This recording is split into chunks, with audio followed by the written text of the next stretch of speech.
പ്രത്യേക CBI കോടതി.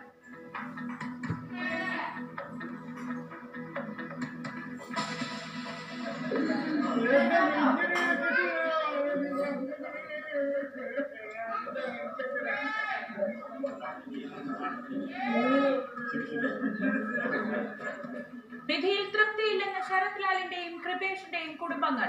പൊട്ടിക്കരഞ്ഞ് ശരത് ലാലിന്റെ സഹോദരി. കാരണം ഞങ്ങൾക്ക് ഞങ്ങളുടെ ഏട്ടന്മാർ നഷ്ടപ്പെട്ടു. അപ്പോൾ 8 വരെ ഉള്ള പ്രതികൾക്കെങ്കിലും വധശിക്ഷ ഞങ്ങൾ പ്രതീക്ഷിച്ചായിരുന്നു. പക്ഷേ ഇരട്ട ജീവപര്യന്തം ഞങ്ങളുടെ നഷ്ടം മാത്രമായിരിക്കുകയാണ് ഇപ്പോഴും. പ്രതീക്ഷിച്ചത് വധശിക്ഷയെന്ന് കൃപേഷിന്റെ ബന്ധുക്കൾ.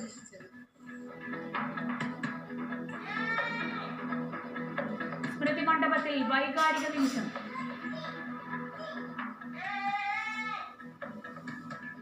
വിധി സ്വാഗതം ചെയ്ത കോൺഗ്രസ് നേതാക്കൾ. പ്രതികളെ രക്ഷിക്കാൻ സർവ്വമാർഗവും ഉപയോഗിച്ച് സർക്കാർ ശ്രമം പരാജയപ്പെട്ടെന്ന് KC വേണുഗോപാൽ. CPMന്റെ കൊലപാതക രാഷ്ട്രീയത്തിനേറ്റ് തിരിച്ചടിയെന്ന് VD സതീശൻ. വധശിക്ഷ പ്രതീക്ഷിച്ചിരുന്നെന്ന് രാജ്മോഹൻ ഉണ്ണിത്താൻ.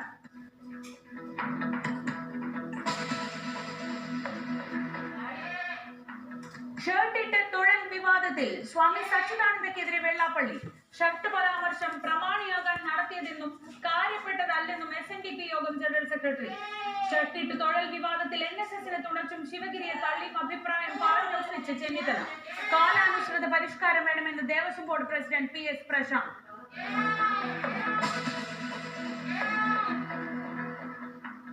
സ്വർണ്ണക്കപ്പ തിരുവനന്തപുരം ജില്ലയിലെത്തി. വൈകിട്ട് കലോത്സവ നഗരിയിലേക്ക്. കലവറയിൽ പാലുകാച്ചി. മത്സരാർത്ഥികളും തലസ്ഥാനത്തേക്ക്. ഇനി തിരുവനന്തപുരത്തിന് കലോത്സവ നാളുകൾ. ഒരുക്കങ്ങൾ അവസാന ഘട്ടത്തിൽ.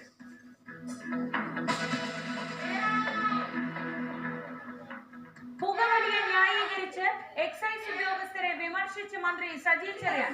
പുകവലിക്കുന്നത് മഹാ